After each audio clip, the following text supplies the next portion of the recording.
Оны мэндийг дэвшүүлье. 14 оны ерөнхий сайдын 30 минутын ихний дугаар эхэлж байна. Ингээд ерөнхий сайд тааханд гэж мэдээлж байна. За та бүхэндээ бүгдээрэнд нь гарч байгаа шинэ 2014 оны мэндийг хүргэж энэ 14 онд бүгдээрээ улам илүү эрч хүчтэй улам ихийг хийж бүтэхийн ерөөлийг дэвшүүлье. За өнөөдөр ямар сэдвээр ярих гэж бид бэлдсэн гэхээр уг нь бол энэ экспортыг дэмжих, импортыг орлох ийм чиглэлийн үйлдвэрүүдийг дэмжье гэж засгийн газар шийдсэн байгаа. Энэ дээр нөгөө Чингис Бондоос үлдсэн 360 орчим тэрбум төгрөгийг экспортыг дэмжих, импортыг орлох тэр бүтээгдэхүүнийг үйлдвэрлэх гэж байгаа. Тэр үйлдвэрүүдийг дэмжихэд зориулна гэж засгийн газар мэдэгдсэн. Тэгээд тэрнээс хойш бид нар зар тавиад хүмүүс суулгаад манай аж ахуй эрхлэгчдийн бас иргэдийн төслүүдийг авч байгаа.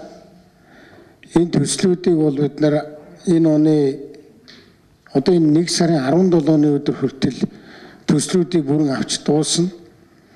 За төслүүдийг бүрэн авч дуусны дараагаар төслүүдийг шалгаруулна. Төслүүдээ бид нар 3 сарын 1 гэхэд шалгаруулад төрөөчийн зээлүүдээ олгохоор ингэж төлөвлөсөн байгаа. За тэгэхээр 17-ноос эцсийн хугацаа болно. Энд одоо манай аж ахуй нэгжүүд иргэд одоо бас амжиж төслүүдэд заавал өгөх хэрэгтэй. Төслүүдийг шалгаруулдаг баг нь бол төрийн нарийн бичгийн дарга нар, за мэргэжлийн хүмүүс оролцсон баг байна. Дараагаар нь бол сайд нарын төвшөнд бас бодлогын төвшөнд бид нар бас авч үзнэ. За яагаад энэ сэдвийг одоо сонгох болов гэхээр би бас та бүхэнд хэд хэдэн тоо хэлье гэж бодсон. Оны эхэн дээр ер нь өнгөрсөн хэдэн жилийн манай экспорт, импорт гэдэг юмыг товчхон би хэлье. Ер нь Монгол улс бол ингээд өөрийнхөө оронд хийж байгаа зарим бүтээгдэхүүнийг бол гадагшаага экспортод гаргаж байгаа. За энэ нь бол Монгол улсад боломжийн хэмжээний валют одоо валют авчирдаг ийм үйлдвэрлэл байгаа юм. Нөгөө талаас Монгол улс өөртөө хийж чаддаггүй гаднаас авах шаардлагатай тэр одоо бүтээгдэхүүнүүдийг бол гаднаас бараа бүтээгдэхүүнийг бол гаднаас авдаг. За энийгээ бид нар бол импорт гэж хэлээд байгаа юм. Би та нарт 2 3 тоо хэлье гэж бодож байна. За ямар тоогоо харуулахад бэлэн байна уу тамир? За ямар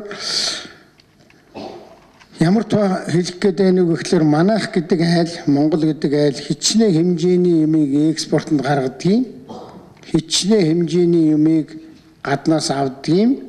Энэ маань сүүлийн 5 жилд яаж өөрчлөгдөж байгаа юм бэ гэсэн энэ тоог та бүхэнд одоо харуулъя. За ер нь бол юм байна. Харагдаж байна уу? За энийг яг та бүхэнд яач бас тараач гэсэн юм аа. Ошруулж байгаа үстэй. Ошруулаад тараач. Ер нь бол би за 6 жилийн яриад яхав. Сүүлийн би нэг хэдэн вэ чинь 10 оноос эхлэв. 10 оноос эхлэв. За 10 оноос эхлээд харчих та нар. Экспорт бол 2.9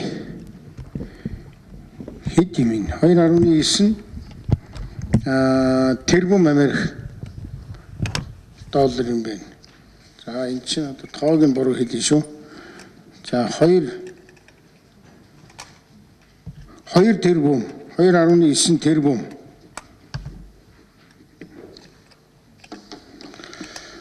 За импорт бол 3.2 тэрбум. Би нөгөө юугаар нь хэлж шээ. Доллараар нь хэлж байгаа учраас Америк доллар. Тэгэхээр энэ 10 оны үед манайх Монгол гэдэг айл бол яаж исэн гэхлээр яг ингээд нэг гаднаас гадагшаага гаргаж ирсэн юмны хэмжээ Юмны хэмжээ гэдэг нь би нөгөө мөнгөнд үнгээр нь хэлж байгаа.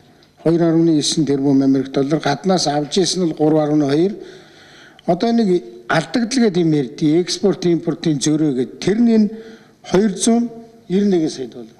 Тэрбум мөн биз дээ. Тэгээ за 291 сая долларын одоо алдагдaltaй байсан. Одоо Монгол ичнийг айлаар бодоход манайх хажуу айлдаа юм өгөөд хажуу айлуудаас авдаг юмныхаа зөрөөг л яриад. Гэтэл 11-12 оныг та нар хараарай. 11-12 онд бол манай экспорт нөгөө нүүрс гаргалт нэмэгдсэн. Тэрний хэрээр манай нөгөө нэг хэрэглээ маш их нэмэгдсэн. Гаднаас авдаг юмны хэмжээ маш их өссөн гэсэн. За би та нарт 11 оны экспорт бол 4.8, импорт нь бол 6.5 тэрбум гээд энэний зөрөө шууд 291 сая доллар байснаа 1.7 тэрбум Америк доллар алдагдал өссөн. Хэд дэх өсчихэд байгаа юм бэ? 8 дэх өсчихэд байна. 7-оос 8 дэх өсчихэд байна манай алдагдал. За дараа нь 12 онд яг энэ хандлага бол хэвээрээ ажиглагдсан. Энийг бид нар нөгөө нэг хэрэглээр их мөнгө гаргасантай холбоотой гэж. Одоо өөрөөр хэлбэл бид нар нэлээд хэмжээний мөнгийг иргэдэд болгосон, тэр иргэдэд болгосон мөнгөний хэмжээгээр хэрэглээ бий болсон. Хэрэглээг хаанаас авдаг гэхээр дотоодод хийж чадахгүй болохоор гаднаас одоо их хэмжээний хэрэглээ авч байгаа. За би хингийн юмар л тэгж хэлэх гэж байгаа. Тэгэхээр та нар 11-12 оныг харах юм бол эн чинь алдагдал нь бол 1.7 тэрбум Америк доллар 11 онд, 12 онд 2.3 тэрбум Америк доллар. За энэ 11-12 оны импорт дээр бас нөгөө юу нөлөөлж байгаа. Оюу толгой ажилд орох гээд маш их хэмжээгээр тоног төхөөрөмж оруулж ирсэн. Тэр бас нөлөөлж байгаа шүү. За ингээд одоо энэ 13 он өнгөрч байгаа 13 он маань ямар хувь байдалтай байна вэ гэхээр энэ бол 11 сарын гүйцэтгэл үз. Тэгээ 11 сарын гүйцэтгэл гэдэг чинь 12 сарын дүн ороогүй шүү. 13 оных нь бол эцэлж гараагүй. Тэгвэл би урьдчилсан байдлаар гүйцэтгэлийг хэлэхэд 3.8 экспорт хийгээд 5.8 импорт хийсэн. Энэ алдагдал маань 2 орчим тэрбум Америк доллартай байна. Одоо сүүлийн 1 сар дээр бол бага хэмжээний зөрөө гарна. Ингэснээр яаж яах вэ гэхээр одоо манай алдагдал жаахан буурч байгаа юм шиг харагдаж байна. Буурч байгаа юм шиг харагдаж байна. Одоо 2.3 тэрбум Америк долларын алдагдaltaй байсан айл энэ л дээ. Одоо бол гарч байгаа нэг 2 орчим тэрбум Америк долларын алдагдaltaй. Ийм учраас Монгол улсын засгийн газар юу гэж хэлж байгаа вэ гэхээр энэ алдагдлыг багасгахын тулд гадагшаага юм гаргахыг дэмжиж гадаадаас юм оруулж ирэхийг дотроо үйлдвэрлэдэг байхыг бас дэмжиж. Ийм хоёр юмыг дэмжиж гэдэг бодлоо гаргаж. Тэгэх юм бол яах вэ гэхээр цаашдаа ерөө манай улсын хувьд бол энэ алдагдлыг л цаашаа өшөө багасгаад байх хэрэгтэй.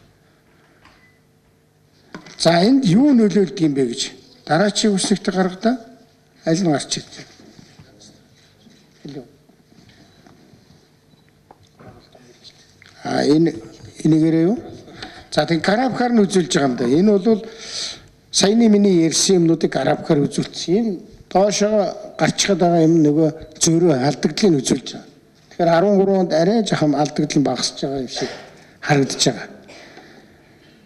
Тэгвэл энэ манай засгийн газрын одоо гол бодлого бол энийг өшөө багасгах хэрэгтэй. Өшөө нөгөө гадагшаага гаргаж доллар олж идэг юм их сайн дэмжих хэрэгтэй.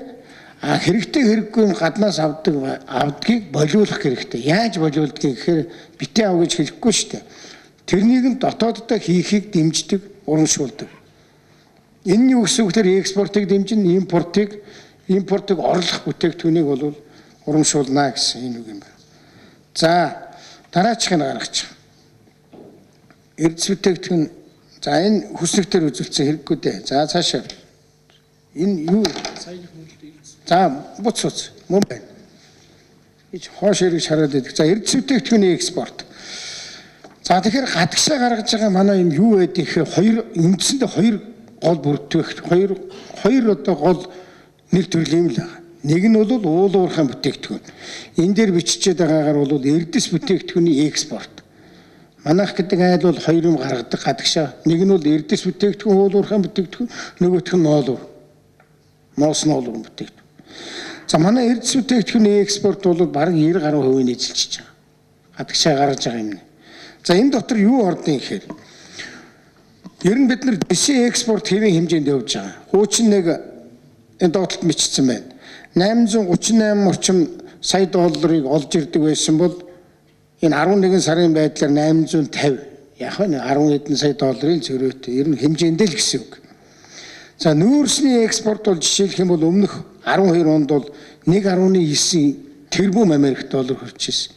А энэ жил бол бид нар 1 тэрбум Америк доллар. Өөрөөр хэлбэл эндээс 900 орчим тэрбум Америк долларыг 3 онд өнгөрч байгаа онд бол олж чадсангүй. Яагаад гэвэл нэгдүгээрт бол зэсийн үн бол дэлхийн зах нүүрсний үн бол дэлхийн зах зээл дээр маш их унсан. За энэтэй холбоотойгоор жишээлх юм бол манайх бол энэ жил нэг тэрбум орчим Америк долларыг бол олж авч чадсан алдлаа л гэсэн. За алт бол харин экспорт нэмэгдсэн. Энэ жилийн хувьд хуучин нэг 122 сая орчим доллар орж ирдэг байсан бол алтны экспорт 300 орчим сая доллар болж байна. За газрын тус нэмэгдсэн. Нөгөө дорнотод олборлож байгаа бүгдээр хятад ард улс руу гаргадаг, хуваадаг, бүтээгдэхүүн зарчмаар авдаг газрын тус маань нэмэгдсэн. За энээс бол жишээлх юм бол 12 онд 336 саяыг олж ирсэн бол энэ жил 446 сая. Тэгэхдээ энэ 11 сараар шүү. Одоо 1 сарын дүн нэмнэ. Тэр 1 сарын дүн нь 2 сарын эхний 10 хоногт гардаг шүү. 2 сарын эхний 10 хоногт бид нар 13 оны бүх тоог эцэлж хийх боломжтой гэсэн.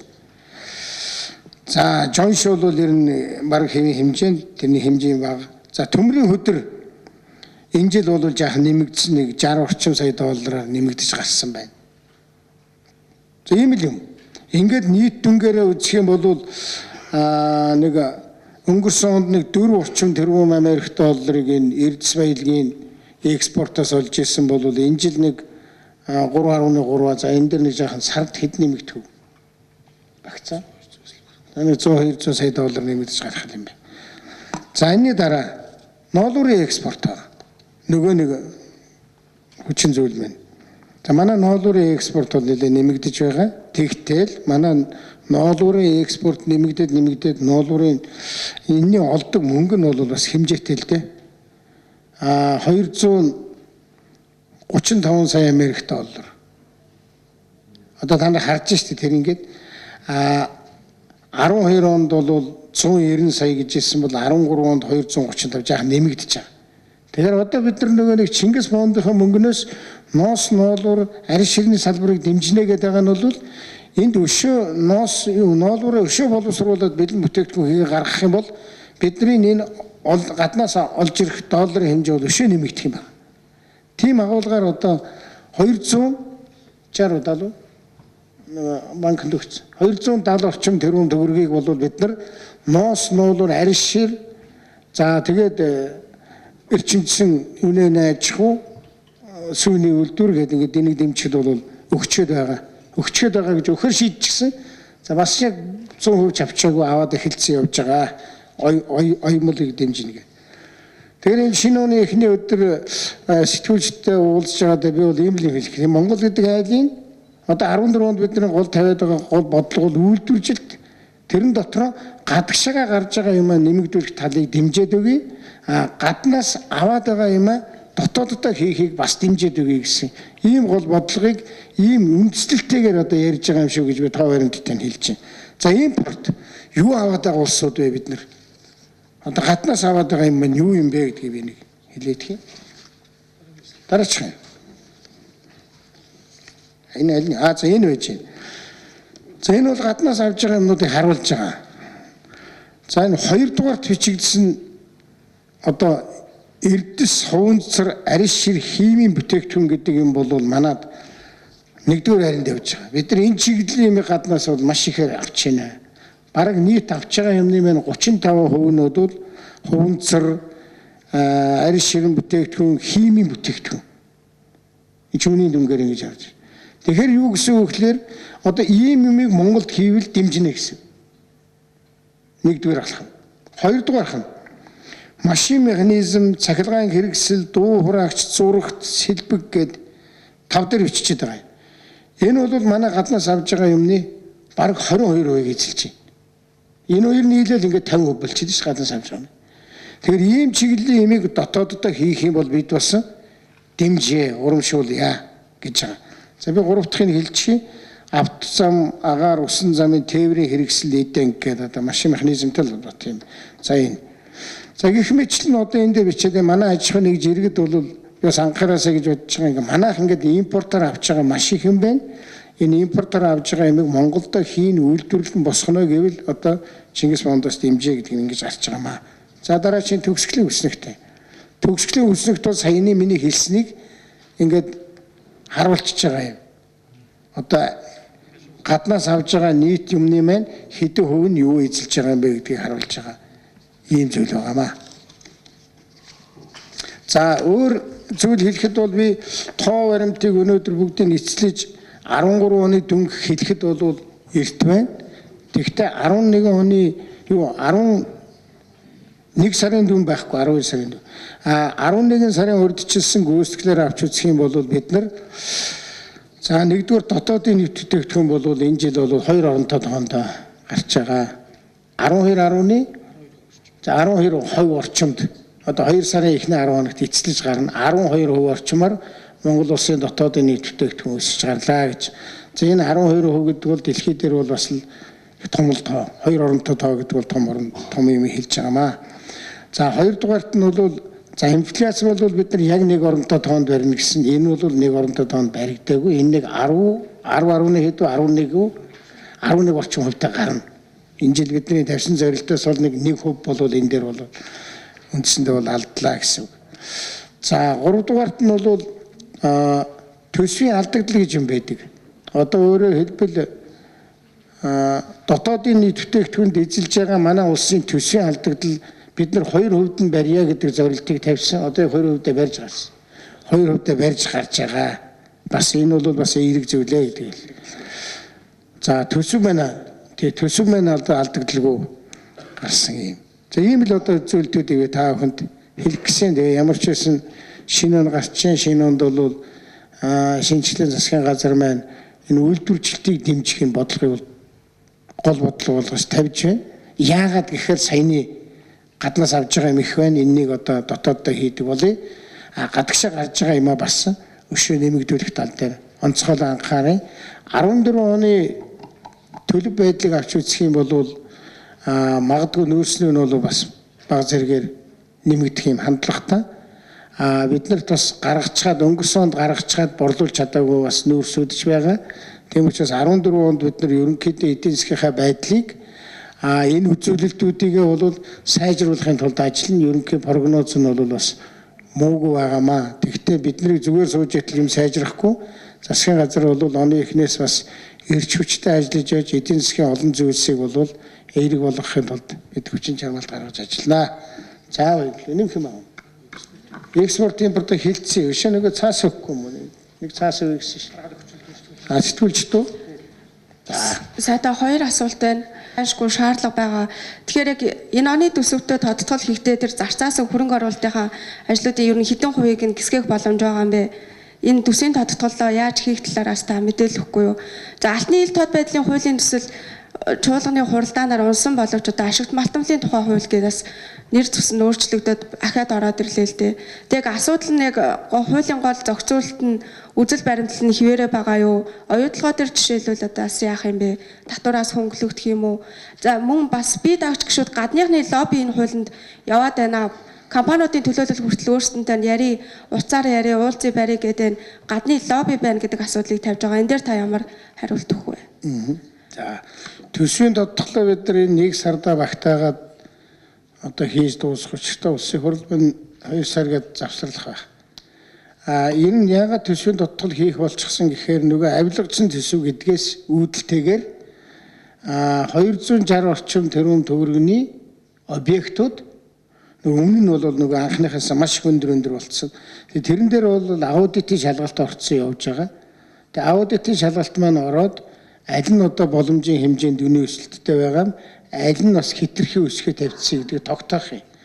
Тэрнийгээ тогтоогоод одоо уг нь бол энэ 1 сарын 10 гэхэд эцэлнэ гэсэн. Арай дуусах юм байна лээ. Тэгэхдээ одоо уг нь засгийн газарт. Тэгэхээр засгийн газар тэндээс нь аваад за энийг нь бол үргэлжлүүлэх юм байна. Энийг нь бол үргэлжлүүлэх боломжгүй юм байна. Зарах юм уу, яах юм уу, өөр арга руу орох байх. Ингэж одоо төсвийн тодтголоо өргөн бариад энэ 1 сард багтааж батлуулах юм. За алтны тухай хуулийн дээр болохоор засгийн газар дээр яриад бидний алтны ил тод байдлын тухай хууль гэдэг өргөн мэдүүлсэн. Тэгээ их хурл дээр очиж ярьж байгаа манай гишүүд ингээд тусдаа хууль гаргаж хэрэггүй юм аа. Энэ бол өөрөө ашигт малтмлын тухай хуулинд нэмэлт өөрчлөлт оруулаад уулсал алт гэдэг чинь ашигт малтмлын нэг төрөл юм чинь тусад нь хуулиар яах вэ? Энийг энэ ашигт малтмлын тухай хуулинд нэмэлт өөрчлөлт оруулаад хийчих гэсэн. Тэгээ тэр агуулгаараа бол өргөн баригдсан байгаа. Одоо хэлцэгдэж байгаа. Тэн дээр бол нэг том зарчмын өөрчлөлт ороогүй. Ер нь энэ лобби гэдэг юм байхгүй л дээ. Энд чинь бас дахиад бидний их орон чинь бид нар одоо түрүүн би ярьлаа шүү дээ. Яавал Монгол улсын одоо сая ингээ валютын ханш ингээд өөрчлөлтөд явчих чинь тэрнийг зохицуулахад маш хэцүү. Яагаад тэгэхээр гаднаас олж ирдэг валют чинь бага байх юм бол Монгол төгрөг чинь бол үнгүүдэл явчихна. Тэгэхээр гаднаас орж ирдэг валютаа ихсэхийн тулд засгийн газар бодлого тодорхойлж штэ. Бид нар экспортыг нэмэгдүүлж импортыг нь бол орлуулмаар байна гэж. Энэ дотор нэг нь бол алтаа өөрөө хамаарч байгаа. Алтаа манайх их хэмжээгээр олборлж байна. Тэгэхээр алтаа ингээд гадагшаа гараад худалдаа түрүүчийн хэлсэн штэ 350 сая доллар болгоод авчих юм уу? Эсвэл алтаа Монгол банкнд худалдаад Монгол банкнда алтны нөөц бий болгох юм уу? Хоёр өөр юм. Нэг нь бол олборсон алтаа гадагшаа гаргаа худалдаад мөнгө авчлаа. Нөгөөх нь болохоор олборсон алтаа Монгол банкнд тушаагаад мөнгө авлаа. Тэгвэл алт чинь Монгол банкнд үлдэж байгаа. Тэгэхээр энэ хууль бол тийм юмыг одоо хөвгүүлэн дэмжиж байгаа. Шинаад алтаа гадагшаа гаргаж худалдсан дурвал Монгол банкнд тушаачих юм бол тушаах байх та худалдсан шүү дээ бас. Худалдчих юм бол татврыг чинь багавъя л гэсэн хууль юм байна. Энэ одоо буруу юм байна уу? Байхгүй шүү дээ. Эннээс ямар юм болж байгаа вэ гэхээр манай улсын валютын нөөц нэмэгдэнэ гэсэн.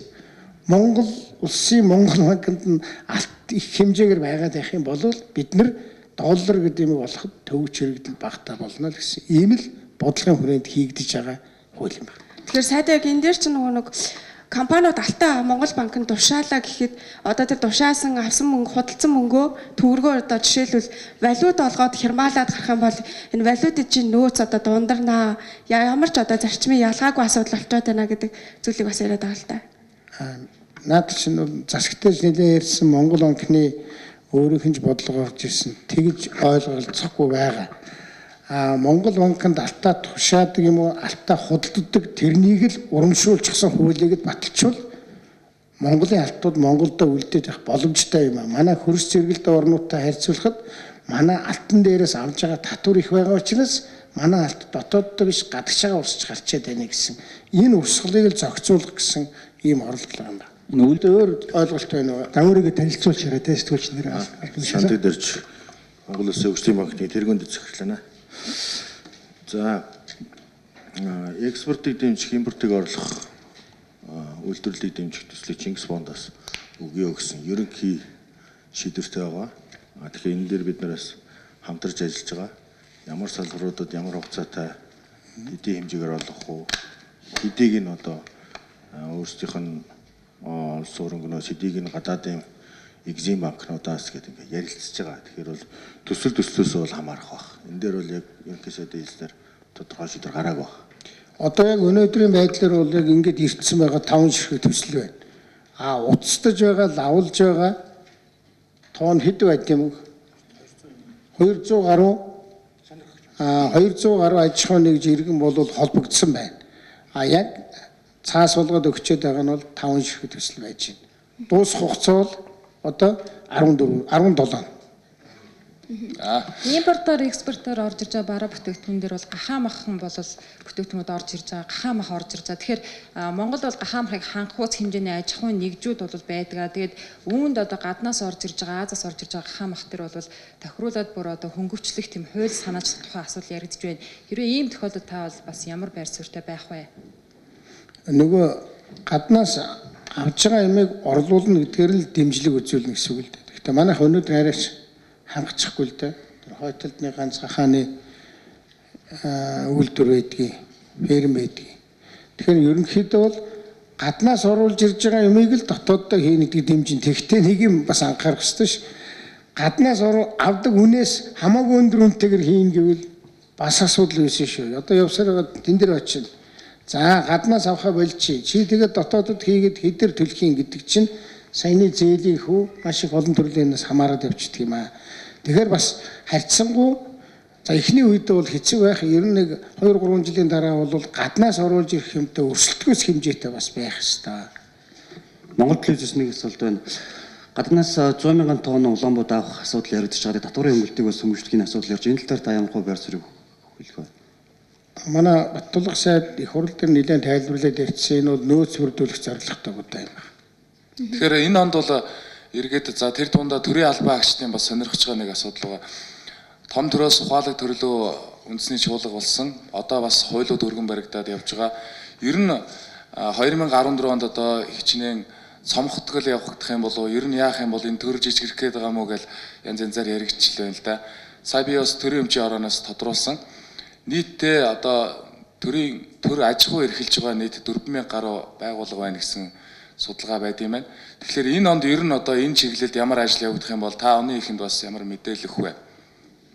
Бид нар шууд одоо тэрнийг сонгох, энэнийг сонгох гэж хэлэхгүй байгаа шүү дээ. Бид болохоор яавал төрийн үйлчлэгийг иргэдэд шуурхаа хөргөдөг болгох вэ? Шинэ түүц машинч гэдэг юм уу?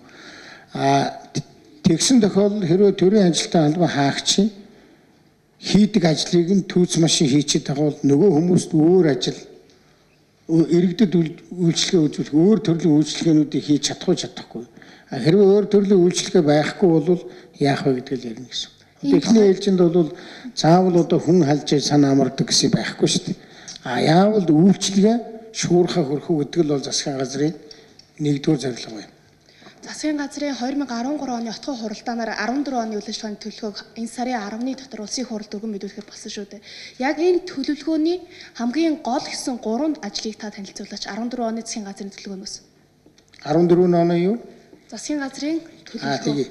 Тэгэхээр ингэн энийг хуралд өргөн мэдүүлэхгүй л дээ. Их хурал засгийн газар мөрийн хөтөлбөрөөр оруулаад 4 жилийн мөрийн хөтөлбөрөөр батлуулсан үйл ажиллагаа. Ирэх 7 хоногийн яг энэ цагаа 9/12/30 гэдэг энэ цагийг засгийн газар 14 онд ямар ажил хийхээр зорж байна вэ гэсэн зорилттой бид нар та бүхэн танилцуулна. Зөвхөн та нарт ч биш. Энэ нөгөө их танхимд одоо танилцуулга хийгдэнэ.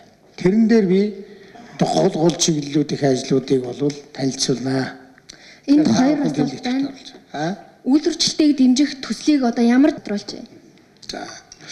Нөгөө нэг ерөөсөө шинжилтийн засгийн газар 13 онд нэг юм дээр үнэхээр одоо номер 1 зэрэг номер 1 ач холбогдол тавьж ажилласан бол ил тод байдал нээлттэй байх явдал.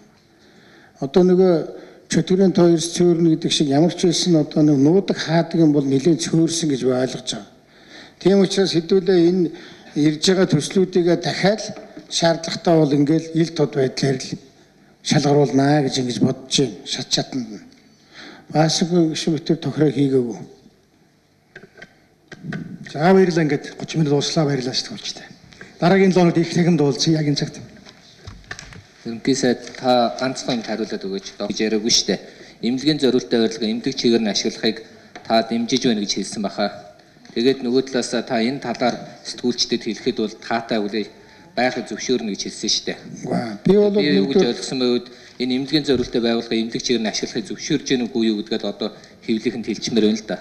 Таавал утсаа ил болгохыг л зөвшөөрөхгүй гэдгээ өнөөдөр өгчлээ. Одоо энэ хагас өдрийн хуралдаанаар энэ асуудал нааштай шийдэх үгүй юу? Баасгүй миний утсыг олон нийтэд зарлж яах гэдэг байгаа. Би тэгээд зарлчих гэсэн чинь нөгөө төрийн тусгай хамгаалтынхан болдгүй гинэ. Тэр болдгүй юм байл. Чи миний утсыг зарлаад яах гэдэг.